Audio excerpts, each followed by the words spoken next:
मानसिक पातळीवर जर तुम्ही बघायला गेलात, तर मानसिक पातळीवरती सुद्धा आपल्याला अशी कवचकुंडलं किंवा ढाली काही म्हणा तुम्ही, निसर्गाने दिलेले आहेत. बघा, मला आठवतं की मी के-एममध्ये जेव्हा व्याख्याता म्हणून काम करायचो, त्यावेळेला अनेक विद्यार्थी परीक्षेसाठी यायचे, तोंडी परीक्षेसाठी. आणि माझी एक पद्धत होती,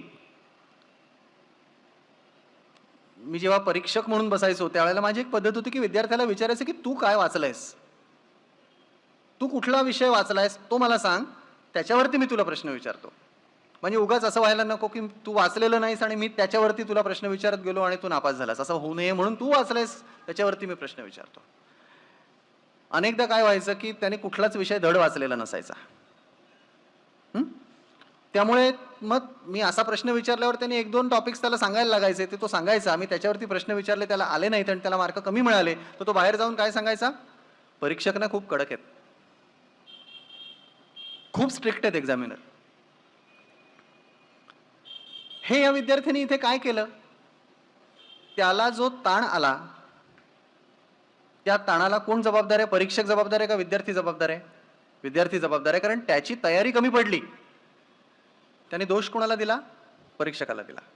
त्यामुळे आपल्यावरती दोष येऊ नये, आपल्याला त्याचा त्रास होऊ नये, आपल्याला ताण येऊ नये म्हणून दुसऱ्यावरती जबाबदारी टाकून मोकळं होणं, ही एक विचारशक्तीची ढाल आहे.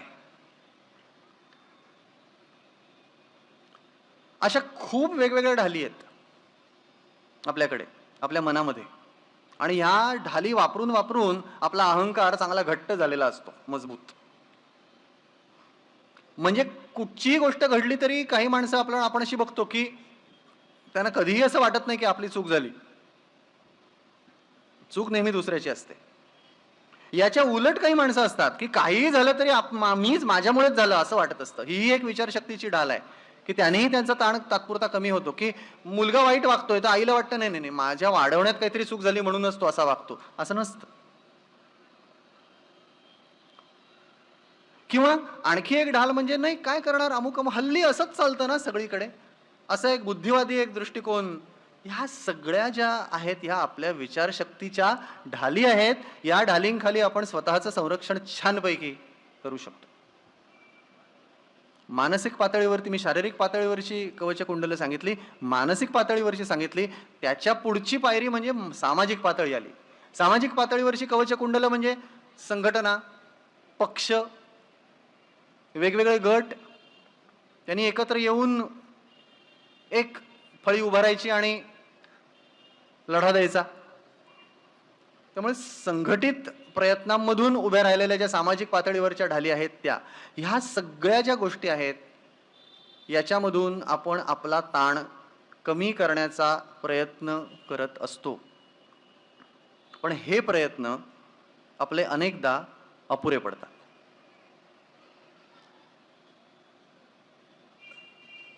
खूप मंडळी वेगवेगळ्या वयांची मी बघतो. म्हणजे 2 पासून वयवर्ष 2 पासून वयवर्ष 95 पर्यंत चा जर पट बघितलात तर केवढा मोठा आहे. आणि या प्रत्येक वयाच्या टप्प्यावरती जी आव्हानं माणसाला झेलावी लागतात ती वेगवेगळी आहेत. त्या आव्हानांबरोबर येणारा ताण आहे तो वेगवेगळा आहे. आणि मग त्याच्यातून कसं जगायचं हा प्रश्न आपल्याला पडणं स्वाभाविक आहे.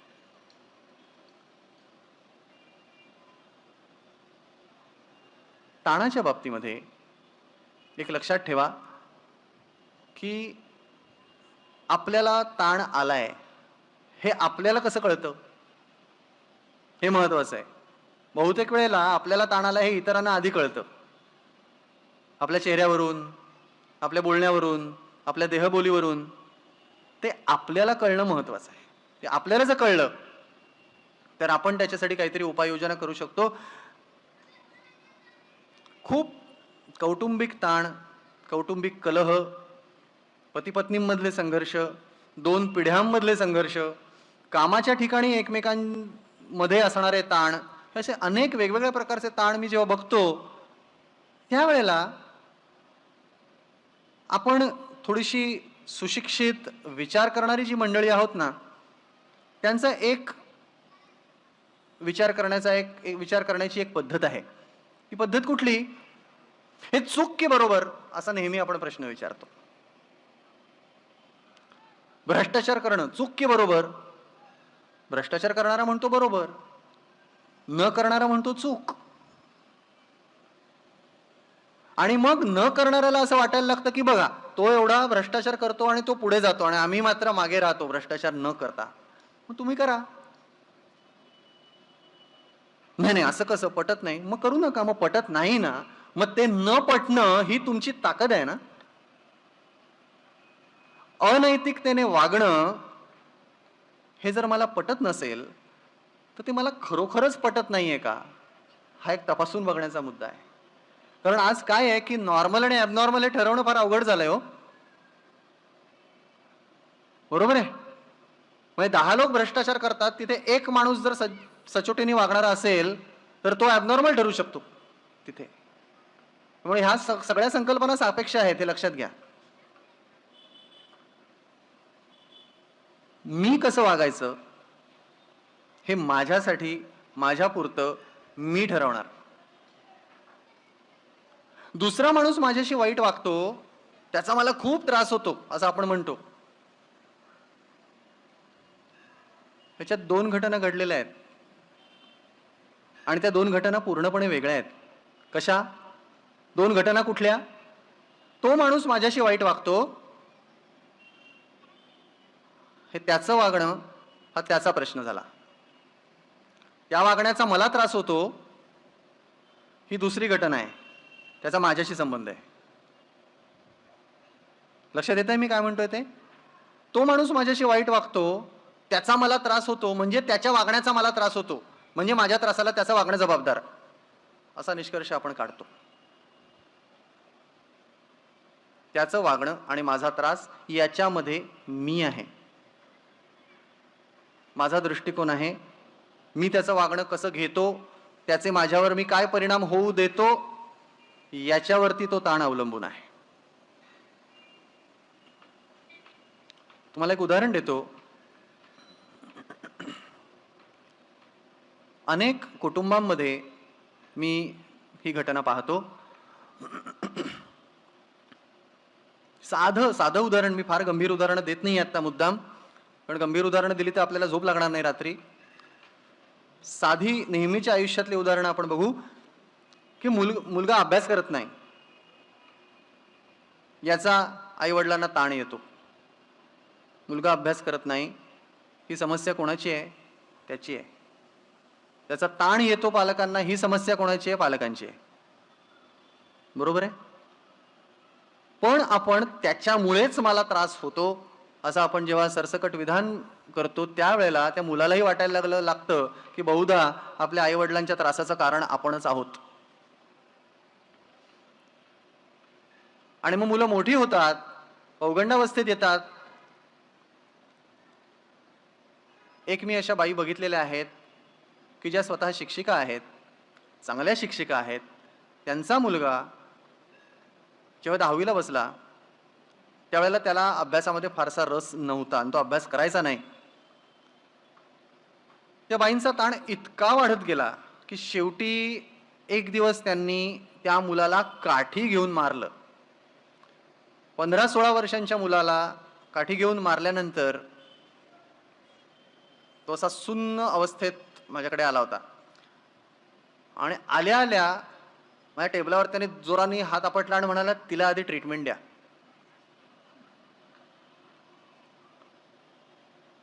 आणि त्याही खूप उद्विग्न अवस्थेमध्ये होत्या. त्यांच्या मते त्याला ट्रीटमेंटची गरज होती. मुलं जशी मोठी होतात तसं आपली जबाबदारी ती पालकांवरती झटकून मोकळी व्हायला लागतात. कारण सुरुवातीपासून पालकांनी मुलाच्या प्रत्येक छोट्या छोट्या वर्तनाची जबाबदारी स्वतःकडे घेतलेली असते. त्याच्यावर न टाकता मुलाचा अभ्यास ही त्याची जबाबदारी आहे, त्याला कळेल, त्याला कळू दे. त्याला कळण्यासाठी आपण काय करायचं हा वेगळा भाग झाला. किंवा पती पत्नींमध्ये होणारे संघर्ष, सासू सून 2 पिढ्यांमध्ये होणारे संघर्ष, एकत्र कुटुंब जर असेल, सासू सासरे आणि मुलगा सून एकत्र राहत असतील, त्यामध्ये येणारे संघर्ष आहेत. किंवा मी म्हटलं तसं की कामावरती होणारे त्रास आहेत, ह्या त्रासांमध्ये संपूर्ण लक्ष आपलं जे केंद्रित व्हायला हवं ते आपल्या स्वतःच्या मनस्थितीवर केंद्रित व्हायला हवं. मला खूप त्रास होतो, मला खूप त्रास होतो, मी किती बिचारा, मी किती बिचारी, अरे अरे, असं आपण स्वतःबद्दल जर म्हणत राहिलो सारखं, आपल्यालाच आपल्याबद्दल सहानुभूती जर वाटायला लागली सारखी, तर आपण लोकांकडूनही सहानुभूतीच गोळा करत राहतो आणि लोकांनीही आपल्याला अरे अरे किती दुःखी असं म्हणावं असं आपल्याला वाटायला लागतं. एक साधा सोपा प्रश्न आपण जर स्वतःला विचारला की हे जे दुःख मी भोगतो आहे, हे दुःख भोगण्यातला मी पात्र आहे का? हे दुःख भोगण्यासाठीच माझा जन्म आहे का? काय दुःखातून मी बाहेर यायला हवंय? त्याचं उत्तर अर्थातच हे दुःख भोगण्यासाठीच तुझा जन्म नाहीये. या दुःखातून तू बाहेर यायला हवं. तुमच्या हातावर जर मी एक गरम निखारा ठेवला तर तुम्ही काय कराल? कसा माणूस, क्रूर माणूस आहे, माझ्या हातावर निखारा ठेवला असं म्हणून निखारा हातात धरून बसाल? त्याला दोष देत का निखारा टाकून द्याल? पहिलं आपण काय करू? निखारा, आणि तो निखारा आहे हे नंतर कळतं टाकल्यानंतर. पण असं आपल्या दुःखांच्या बाबतीत आपण करत नाही. आपण आपली दुःख कवटाळून बसतो, कुरवाळत बसतो. मी किती दुःखी आहे असं म्हणत राहतो. माझ्या दुःखानं कशी इतर माणसं कुटुंबातली, कामावरची जबाबदार आहेत त्याचे आपण पाढे वाचत राहतो, स्वतःकडे, इतरांकडे. आणि दुःखातून बाहेर येण्यासाठी मात्र आपण आपल्या काहीही करत नाही. जणू काही हे दुःख भोगणं हा माझा जन्मसिद्ध हक्कच आहे. असं नसतं. आपण या निसर्गाचा भाग आहोत. निसर्गामध्ये सगळ्यात मूलभूत काय असेल तर शांतता, प्रेम, आनंद, या 3 गोष्टी ज्या आहेत, हा खरा प्रत्येक माणसाचा हक्क आहे. आणि या तिन्ही गोष्टी आपल्यामध्ये उपलब्ध असतात, त्याच्याकडे आपण बघत नाही. रोजच्या जगण्यामध्ये या तिन्ही गोष्टी आपण अनुभवू शकतो जर ठरवलं तर. ठरवलं तरच, नाही तर नाही.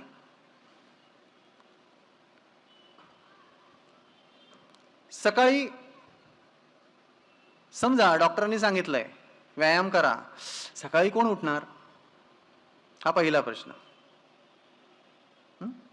आमच्याकडे ना चांगलं मैदान नाही हो धावायला, नुसती गर्दीचे रस्ते, कुठे जाणार चालायला, म्हणून मी वॉक घेत नाही.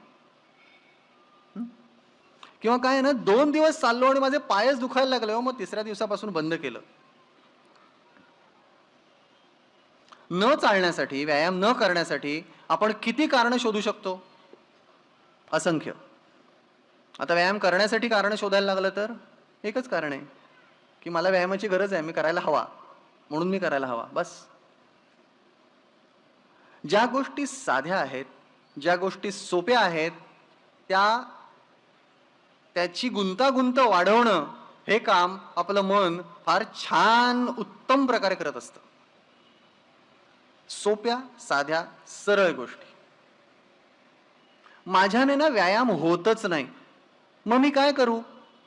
व्यायाम कर. बरोबर आहे? माझ्याने होत नाही म्हणजे काय? मी करत नाही असं म्हणा ना.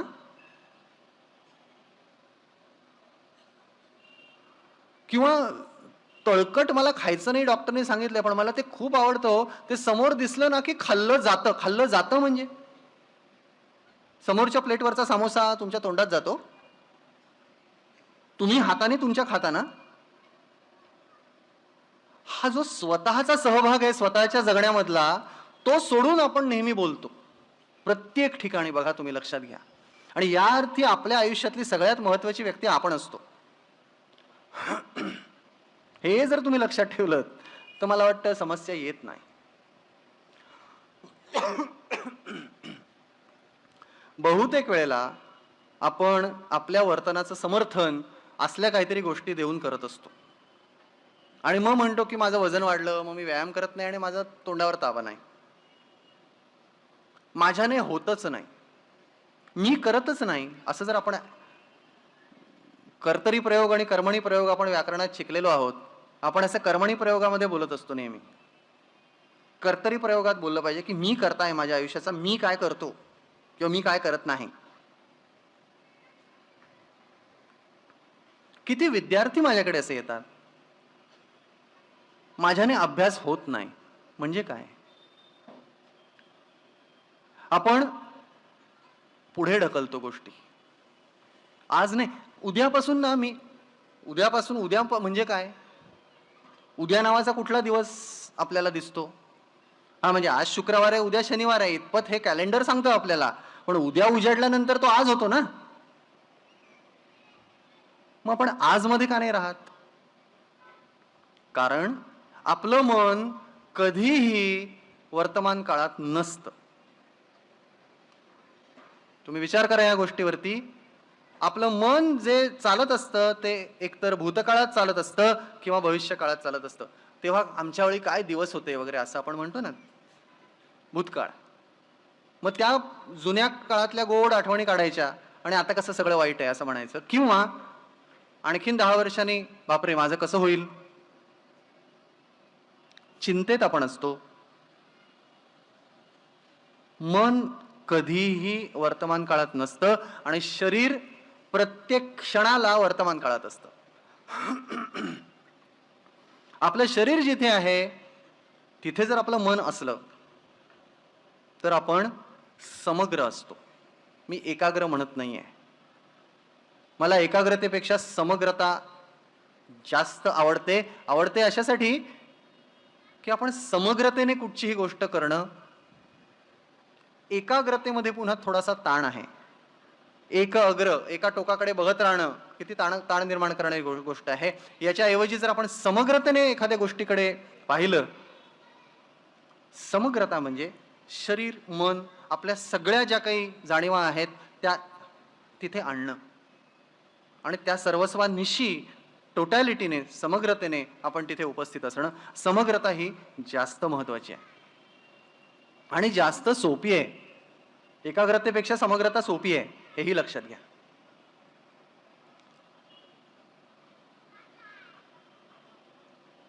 वर्तमान काळाबद्दल मी बोलत होतो. वर्तमानातला जो क्षण आहे, आत्ताचा जो क्षण आहे, तेवढा एकच क्षण हा आपल्या आतमध्ये शांतता, रिलॅक्सेशन निर्माण करणारा क्षण आहे. पुढे येणारा क्षण हा काळजी निर्माण करतो. घडून गेलेला जो क्षण आहे तो बहुतेक वेळेला दुःख निर्माण करतो. म्हणजे ते वाईट घडलं म्हणून किंवा ते चांगलं घडलं असेल तर ते आता गेलं म्हणून. त्यामुळे भूतकाळ दुःख निर्माण करतो, भविष्यकाळ चिंता निर्माण करतो, वर्तमान काळ रिलॅक्सेशन निर्माण करणारा आहे. मग आत्ता या क्षणाला माझ्या समोर काय प्रश्न आहे? बहुतेक वेळेला याचं उत्तर काही नाही असं असतं. मग आत्ताच्या क्षणाचा मी उपयोग काय करू शकतो, कसा करू शकतो? माझ्या विकासासाठी, माझ्या शांततेसाठी, माझ्या आनंदासाठी.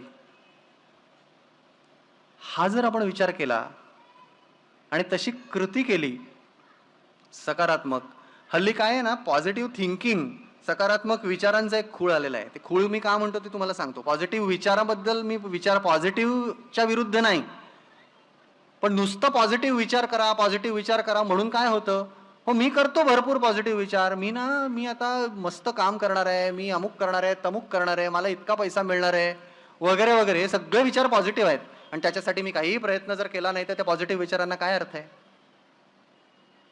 त्यामुळे पॉझिटिव्ह विचारापेक्षा पॉझिटिव्ह कृतीला जास्त महत्व आहे. बऱ्याचदा आपल्या मनात नकारात्मक विचार असतात. माझ्याने हे होणार नाही, मला जमणार नाही, मला हे करण्याची भीती वाटते, माझा आत्मविश्वास कमी आहे वगैरे वगैरे वगैरे. हे नकारात्मक विचार घेऊन जर मी ठरवलं की मला माहिती आहे की हे सगळे नकारात्मक विचार माझ्या मनात आहेत आणि तरी सुद्धा मला हे करायचंय, ते करण्याच्या दृष्टीने मी एक पाऊल जेव्हा पुढे टाकतो. एक लक्षात घ्या, आपण ज्या वेळेला चालतो आपण कसे चालतो, चालण्याची क्रिया बघितली आहे तुम्ही? नीट आठवून बघा. आपण चालताना पहिलं पाऊल जेव्हा पुढे टाकतो तेव्हा दुसरं पाऊल अर्ध उचललेलं असतं, नंतर नाही उचललं जात.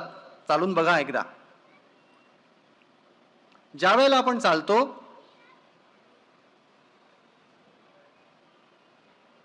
दुसरं पाऊल हे त्याच्या बरोबरीने उचललं जातं. मी सांगितलेलं नाहीये त्या पावलाला, मी फक्त पहिल्या पावलाला आज्ञा दिली पुढे जाण्याची. दुसरं पाऊल उचललं जातं आणि मग दुसरं पाऊल जे पडतं ते पहिल्याच्या पुढे पडतं, त्याच्या जोडीला नाही येऊन थांबत तिथे. दुसऱ्याच्या पुढे जात, पहिल्याच्या पुढे जातं, मग हे पाऊल उचललं जातं आणि त्याच्या पुढे जातं. असे आपण चालतो, बरोबर? आपण बरेचदा पहिल्या पावलाशी अडलेलो असतो, सुरुवातच आपण करत नाही. आणि सुरुवात करणं हा पॉझिटिव्ह विचार नाहीये, ती पॉझिटिव्ह कृती आहे, सकारात्मक कृती आहे, हे लक्षात घ्या. सकारात्मक कृती जर झाली, एक पाऊल दुसरं पाऊल पुन्हा पहिलं पाऊल दुसरं पाऊल असं करत जर आपण चालत राहिलो, सकारात्मक कृती झाली तर आपण इच्छित स्थळी पोचतो आणि मग निगेटिव्ह विचार आपोआप मागे पडलेले असतात. निगेटिव्ह विचारांशी, नकारात्मक विचारांशी आपल्याला झगडावंच लागत नाही. ती घडतीये, ती कुठली कृती घडतीये याच्याकडे लक्ष देणं मला वाटतं खूप महत्वाचं आहे. भावनांबद्दल थोडंसं बोलू.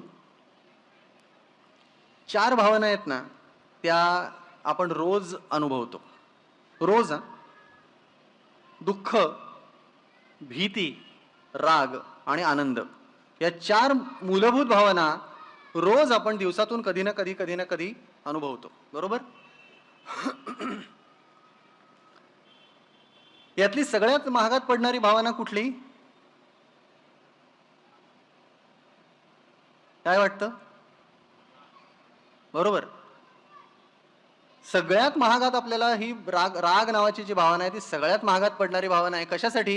म्हणजे वैयक्तिक पातळीपासून ते अगदी सामूहिक पातळीपर्यंत तुम्ही पाहिलं, आंतरराष्ट्रीय पातळीपर्यंत पाहिलं, युद्ध जी होतात त्याच्या मुळाशी राग आहे. आणि व्यक्तिगत पातळीवरती सुद्धा आपण पाहिलं तर राग, आपल्या रागाचा आपल्याला किती त्रास होऊ शकतो. आपण कुणावर तरी रागावतो, भयंकर आक्रस्ताळेपणाने आपण आपला राग व्यक्त करतो. तो राग ओसरल्यानंतर मग आपल्याला किती वाईट वाटतं. अरे अरे अरे, मी असं नको तर करायला नाही. रागाच्या भरात माझ्या हातून, पुन्हा रागाच्या भरात माझ्या हातून झालं. बघा, पुन्हा कर्मणी प्रयोग आला. मी असं रागावलो असं नाही आपण म्हणत, रागाच्या भरात ना माझ्या हातून त्याच्या एक मुस्कटात दिली गेली आणि त्याचा खूप आपल्याला पश्चाताप झालेला असतो. हा पश्चाताप जेव्हा आपल्याला होतो तेव्हा आपण ठरवतो की नाही, आता नाही, आता पुन्हा नाही असं. आणि पुन्हा आपण रागवलो की पुन्हा आपण काय करतो, मग आपण तो राग दडपतो आतमध्ये, दडपतो, आणखी दडपतो, आणखी दडपतो, आणखी दडपतो. रागवायचं नाही, रागवायचं नाही, रागवायचं नाही. आणि मग दडपलेला राग, मग आपण ट्रेनने प्रवास करताना नुसता समोरच्या माणसाचा चुकून आपल्या पायावरती पाय पडला तरी मग तो जो काय स्फोट होतो, तो आधीचा सगळा दडपलेला राग असतो तो त्याच्यावरती निघतो आणि मग परत आपल्याला पश्चाताप होतो. आणि हे राग पश्चाताप हे दुष्टचक्र कायम चालू असतं की नाही? राग आपला हाताळणं ही गोष्ट किती महत्वाची आहे. अरिस्टॉटलचं एक वाक्य आहे की रागावणं सोपं आहे, योग्य वेळी, योग्य व्यक्तीवर, योग्य कारणासाठी, योग्य प्रमाणात आणि योग्य पद्धतीने रागावणं खूप अवघड आहे. आता तुम्ही म्हणाले इतक्या सगळ्या योग्य योग्य योग्य गोष्टी झाल्या तर रागवायचं कसं आणि कशाला? मग रागावलंच जाणार नाही. मला वाटतं की राग या भावनेला एक काहीतरी अर्थ आहे, काहीतरी एक प्रयोजन आहे. जर या जगात कुणीच कुणावर रागवत नसतं तर कदाचित सगळ्यांनी एकमेकांना गृहीत धरलं असतं आणि अंधाधुंदी वाढली असती. म्हणजे आज अंधाधुंदी रागामुळे कमी झाली असं माझं म्हणणं नाही, पण मुळात राग या भावनेचं प्रयोजन आहे ते दुसऱ्या माणसाच्या वर्तनामध्ये माझ्या रागामुळे बदल मी घडवून आणू शकतो, ही ताकद रागामध्ये आहे. मग ती ताकद आपण ताकद म्हणून वापरणार आहोत का ती आपण फुकट घालवणार आहोत, हे आपल्याला ठरवलं पाहिजे. आपण जेव्हा निष्फळ रागावतो आणि ते रागावणं आपलं फुकट जातं, तर त्याचा काही उपयोग नसतो आणि मग आपल्याला वाईट वाटतं. म्हणून आपल्याला खरा पश्चात्ताप झालेला असतो की मी माझ्या मुलाला एवढं रागावलो पण त्याचा काही उपयोग झाला नाही, पुन्हा त्याचं वागणं आहे तसंच. म्हणून योग्य वेळी रागावणं. रागावण्याची योग्य वेळ कुठची? राग आल्यानंतर लगेचच, शक्यतो जितकं लवकर रागावता येईल तितकी ती योग्य वेळ. का? नाहीतर मग आपण आत्ता काहीतरी बोलतो आणि 2 महिन्यापूर्वी काहीतरी घडलेलं आहे, तेव्हा पण तू असंच केलं होतंस, त्याचा राग आत्ता काढून काही उपयोग नाही. ती वेळ फारच उशीर झालेला आहे तेव्हा. त्यामुळे शक्य तेवढं लवकर त्या घटनेबद्दल रागावणं हे चांगलं. ही योग्य वेळ झाली. योग्य व्यक्तीवर रागावणं. आपण नाही रागवत, आपण वड्याचं तेल वांग्यावर काढतो पुष्कळदा. या माणसाचा राग आलाय तो त्याच्यावर काढतो. ज्याच्यावर रागवायचं त्याच्यावर आपण रागवतच नाही, कारण ती कोणीतरी अधिकारी व्यक्ती असते, त्याच्यावर नाही आपण रागवू शकत. योग्य कारणासाठी रागवणं. अनेकदा आपण असं करतो की लहानशा कारणासाठी सुद्धा आपण खूप अति जास्त रागावतो. आज माझा मूड छान आहे, मग माझ्या मुलाने काहीही केलं तरी मला चालतं. आज माझा मूड खराब आहे, त्यांनी एवढंसं काही केलं तरी माझी तळपायाची मस्तकाला जाते. असं जे आपलं होतं, कारण कारणाचं तारतम्य आपल्याला त्यावेळेला नसतं. आणि म्हणून योग्य कारणासाठी रागवणं महत्वाचं आहे. योग्य प्रमाणात रागवणं. कारण केवढं आणि रागाचं प्रमाण केवढं. छोट्या गोष्टींसाठी छोट्या प्रमाणात रागवा, मोठ्या गोष्टींसाठी मोठ्या कारणासाठी मोठ्या प्रमाणात रागवा. आणि सगळ्यात शेवटी योग्य पद्धतीने रागवणं. रागवण्याची योग्य पद्धत कुठली? अशी काय असते का? अयोग्य पद्धती आपल्याला माहिती आहेत. मारहाण करणं, शिवीगाळ करणं बरेच आहेत, आपल्याला मी सांगायला नको, आपण बघतो अवतीभोवती. योग्य पद्धत ही रागाची असू शकते. योग्य पद्धत, मला असं वाटतं की रागावण्याची योग्य पद्धत प्रत्येक माणसाने एक स्वतःसाठी अंगीकारणं अशासाठी गरजेचं आहे की त्या रागावण्याचा उपयोग तर होईल, त्यातून काही कुणाचं नुकसान होणार नाही, त्या माणसाचं होणार नाही, आपलं नुकसान होणार नाही. आपण आपल्याकडून रागावलं तर जाईल, पण ते प्रभावीपणे आपण रागावू आणि त्याचा उपयोग होईल किंवा त्याचा उपयोग होण्याची निदान शक्यता तरी वाढेल. मग असं कसं रागावता येतं? आपल्याला भयंकर राग आलेला असतो तेव्हा काय होतं? असं रक्त धावत असतं जोराने, स्नायूंचा रक्तप्रवाह वाढलेला असतो, आपल्या मुठी आवळतो, आपण दातोट खातो, शरीरामधला ताण स्नायूंचा वाढलेला असतो आणि कुठच्या क्षणी आपण तुटून पडू, ही अवस्था आपली होते रागाच्या भरामध्ये. पहिली गोष्ट जर आपण एक केली, पुन्हा त्याच्या वागण्याचा मला राग आलाय, पण मला राग आलाय ही घटना कुणामध्ये घडते? माझ्या आतमध्ये घडते. म्हणून रागावताना जर मी माझ्याकडे आलो की मला भयंकर राग आलाय, हे जर आपण स्वतःशी म्हटलं तर आपलं आपल्या रागाकडे लक्ष जातं. आणि ते जर लक्ष गेलं तर रागाचा भर कमी होतो, जेवढा आहे तेवढाच राहतो, जेवढा आवश्यक आहे तेवढा राहतो. आणि मग आपण म्हणतो की मला राग आलाय कारण तू अमुक अमुक केलंस ना, त्याचा मला खूप राग आलाय. समजा आपण आपल्या मुलावरती रागवत असलो, तू असलास, तू जन्मात सुधारणार नाहीस वगैरे वगैरे, ही जी वाक्य आपण मुलांना ऐकवतो ती त्याच्या व्यक्तित्वावरती हल्ला करणारी वाक्य आहेत, त्याच्या व्यक्तित्वावरती घाला घालणारी वाक्य आहेत, त्याच्यातून त्याचं नुकसान होण्याची शक्यता आहे. हेच जर तुम्ही वाक्य तू वरून मीवर आलात, मला खूप राग आलाय, मला संताप आलाय, माझ्या तळपायाची आग मस्तकाला गेलं, मग तुम्ही वाक्प्रचार हवे तेवढे वापरा त्याच्यासाठी.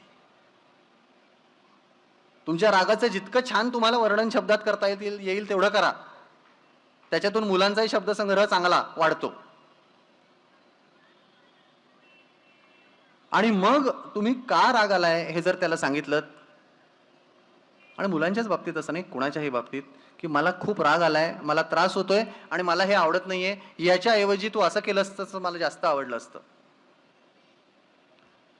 तुम्ही राग तर व्यक्त केला, राग दडपला नाही, तो राग तुम्ही अत्यंत प्रभावीपणे जरबेच्या आवाजामध्ये व्यक्त केलात. तुम्ही रागाचं कारण सांगितलं आणि तरी सुद्धा त्या व्यक्तीवरती कुठेही हल्ला झाला नाही, शाब्दिक किंवा शारीरिक, आणि त्यातून तुम्हाला पश्चात्ताप होण्याची शक्यता कमी आहे.